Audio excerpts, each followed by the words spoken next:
নিখুঁত পরিষ্কার পরিচ্ছন্ন পরিপাটি সংসার আমার স্বপ্ন।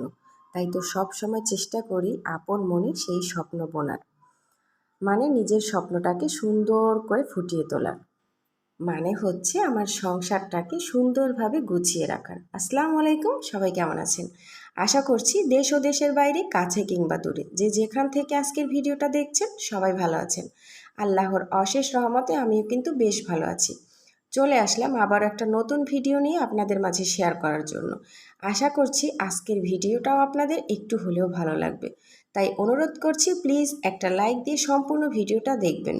নতুন কোনো বন্ধু যদি আমার চ্যানেলে এসে গিয়ে থাকেন, তাদেরকে বলবো প্লিজ একটা লাইক দিয়ে ভিডিওটা কন্টিনিউ করুন।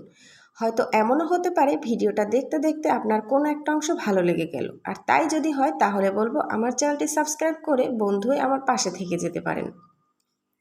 ভিডিওটা একটু বেশি ভালো লাগলে লাইক, কমেন্ট এবং পরিবার পরিজনদের সাথে শেয়ার করতে ভুলবেন না। আজকের ভিডিওটাও কিন্তু আমি একদম সকাল থেকেই শুরু করেছি। সকাল থেকে বলতে নাস্তা খাওয়ার পর থেকে। অফ ক্যামেরাতে নাস্তা বানিয়ে বাচ্চাদেরকে নিয়ে খেয়েও নিয়েছি, ছেলেকে স্কুলে পাঠিয়ে দিয়েছি, বড় ছেলেকে। তো তারপর চলে আসলাম খাওয়ার ঘর গোছানোর জন্য। একটা খাওয়ার ঘরে ঢোকার পর যদি টেবিলটাই অগোছালো লাগে, তাহলে কি খাওয়ার রুমটা সুন্দর দেখায় বলেন তো? একটা খাওয়ার রুমের আসল সৌন্দর্য কিন্তু নির্ভর করে খাওয়ার টেবিলটার উপর, আমি যেটা মনে করি। তাই তো আমি যখনই খাওয়ার রুমে ঢুকি না কেন, আর আমার টেবিল যদি আমি দেখি যে অগোছালো বা এলোমেলো হয়ে আছে, আমি কিন্তু সাথে সাথে টেবিলটা গুছিয়ে পরিষ্কার করে রাখার চেষ্টা করি, যাতে করে বোঝা যায় যে খাওয়ার ঘরটা খুব সুন্দর দেখায়। তো এরপর কিন্তু টেবিলটা গোছানোর পর আমি বেসিনটা অফ ক্যামেরাতে ধুয়ে নিয়েছি। যেহেতু খাওয়ার ঘরের যত ধকল সব কিছু আমার দুই ছেলে ওই বেসিনের উপরই দিয়ে দেয়, তো সেজন্য বেসিনটাও একটু পরিষ্কার রাখার দরকার আছে। তো তারপর চলে আসলাম রান্নাঘরের তাকগুলো পরিষ্কার করে নেওয়ার জন্য। আমার মনে হয় রান্নাঘরের সৌন্দর্য কিন্তু একটা চুলার উপর নির্ভর করে। চুলাটার যদি তেল চিটচিটে ভাব থাকে, দেখতে সুন্দর না দেখায়, কিছু রান্না করলে পাশে ছিটিঠিটি পড়ে একদম একাকার হয়ে থাকে, তাহলে কিন্তু রান্নাঘরটা একদম সুন্দর দেখায় না। সেই জন্য রান্নাঘরটা সুন্দর রাখার জন্য আমি হাতের কাছে সব সময় কাপড় রাখি, যেটা আপনারা আমার ভিডিওতে সব সময় দেখেন। আর আমি সারাক্ষণই এই রান্নাঘরে দাঁড়িয়ে থাকা অবস্থায় মুছতেই থাকি, যাতে করে দেখতে সুন্দর লাগে। আমার চুলোটা কিন্তু বেশ পুরনো, আমার শাশুড়ি মায়ের, সেটাই সে আমাকে দিয়েছে। তবুও দেখে কি মনে হচ্ছে যেটা পুরনো? কারণ এটাকে আমি সব সময় মুছে ধুয়ে পরিষ্কার পরিচ্ছন্ন রাখার চেষ্টা করি।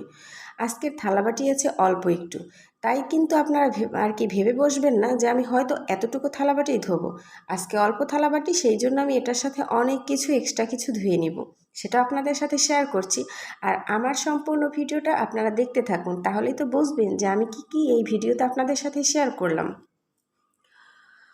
অনেকেই আমার ভিডিওতে আসেন, লাইক করেন, আবার কমেন্ট করেন, আবার অনেকে শুধু কমেন্ট করে চলে যান। তাদের উদ্দেশ্যে বলবো, আপনার একটা কমেন্টের চেয়ে একটা লাইকের গুরুত্ব আমার কাছে অনেক বেশি। তাই কমেন্ট যদি না করতে পারেন কোনো সমস্যা নেই, কিন্তু অবশ্যই একটা লাইক দিয়ে দিবেন। তারপরে এই তো মেয়ের রুমে চলে আসলাম। অনেক দিন যাবৎ মেয়ের রুমের এই বিছানার চাদরটা পাল্টাবো করে ভাবছি, তবে পাল্টানো হচ্ছে না। আজকে ভাবছি যে মেঘ বৃষ্টি যতই হোক না কেন, বিছানার চাদর আজকে আমি পাল্টে ধুয়েই নিব। তো তারপর কিন্তু মেয়ের বিছানার চাদরটা আমি সুন্দর করে পাল্টে নিলাম, সাথে কভার দুটো বালিশের পাল্টে নিলাম। এখন দেখুন তো রুমটা কত সুন্দর দেখা যায়। কারণ একটা রুমের, বেডরুমের সৌন্দর্য নির্ভর করে বিছানাটার ওপর। আর বিছানাটাই যদি সুন্দর করে পরিষ্কার পরিচ্ছন্ন রাখা না হয়, পরিপাটি করে রাখা না হয়, তাহলে কিন্তু পুরো রুমটাই এলোমেলো দেখাবে, সে আপনি যতই দামি ফার্নিচার দিয়ে রুম সাজিয়ে রাখুন না কেন। তো এরপর কিন্তু মেয়ের বিছানার চাদরটা আমি গুছিয়ে নিয়েছি, পাল্টে নিয়েছি। এখন এই চাদরটা ভিজিয়ে রাখবো অফ ক্যামেরাতে, যাতে করে আমি সুন্দর করে পরে ধুয়ে নিতে পারি। তো যখন আমি মেয়ের রুম থেকে বের হয়ে যাচ্ছিলাম, ঠিক উপরের দিকে চোখ গেল।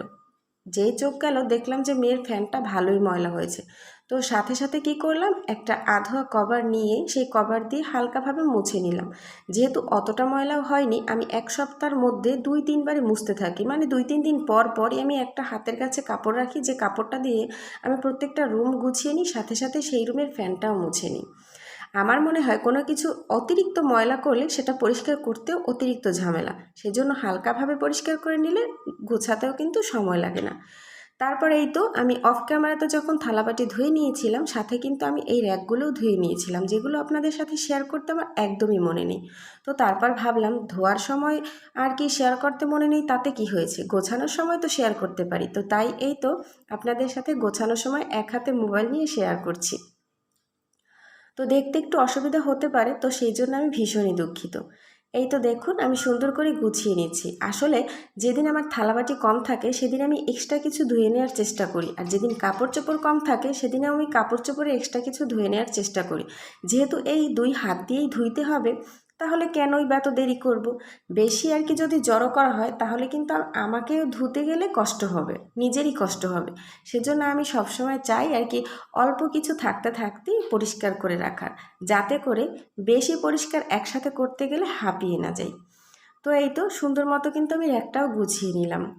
আসলে অনেক দিন যাবত এই কাজগুলো আমি করব, তবে সময়ের জন্য আমি কিছুতেই আর কি করে উঠতে পারছি না। আজকে যেহেতু একটু ঘুম থেকে তাড়াতাড়ি উঠেছিলাম, তো আর কি ওই সময়টুকু আর নষ্ট করিনি, সাথে সাথে কাজে লেগে পড়েছি। আর দু একদিন দেখা গেছে বাচ্চাদের শরীর খারাপ থাকলে ওরা খেতেও আর কি দেরি করে, ঘুম থেকে উঠতেও দেরি করে, যার জন্য আমি তাড়াতাড়ি উঠলে ওদের সাথে আমারও দেরি হয়ে যায়। তো মাশাল্লাহ আজকে আমার ছেলে মেয়েদের শরীর ভীষণই ভালো। বড় ছেলে খেয়ে দিয়ে স্কুলে গেছে, ছোট ছেলে ফোন দেখতেছে, বড় মেয়ে পড়তেছে, আর আমি আপন মনে আমার সংসারটাকে অনেক দিন যাবৎ গুছাতে পারিনি, সেই কাজটা আজকে করে নিলাম। বাসায় কিন্তু কারেন্ট নেই, আমি কিন্তু সৌরবাতি জ্বালিয়ে আর ফোনের বাতি জ্বালিয়ে ভিডিও করছি। আমরা যেহেতু গ্রামে থাকি তাই একটু ঝড়ো বাতাস হলো কি হলো না, সেই অমনি কারেন্ট চলে যায়, আর সেই চলে যায় তো যায়, আর সকালে গেলে দুপুরে আসে, দুপুরে গেলে রাতে আসে, এমন একটা অবস্থা। সেই জন্য আমি সবার ভিডিও দেখতেও পারি না, কিংবা কমেন্টও পড়তে পারি না, আবার অনেক সময় কমেন্টের রিপ্লাইও দিতে পারি না। অনেক বন্ধুদের যদি ব্যাক দেওয়ার থাকে টাইম মতো আমি সেটাও দিতে পারছি না, সেজন্য কিন্তু আমি ভীষণই দুঃখিত। আমি যদি এই কাজগুলো করে থাকি তাহলে আপনারা বুঝবেন যে আমার আর কি একটু দেরি হচ্ছে, যার জন্য আর কি বাসায় কারেন্ট নেই এর জন্য। তো সময় করে কিন্তু আমি প্রত্যেকের পরিবারই চলে যাব, এবং প্রত্যেকের কমেন্টের রিপ্লাইও দিব, আর কারোকে আর কি ব্যাক দেওয়ার থাকলে সেটাও করে দিব।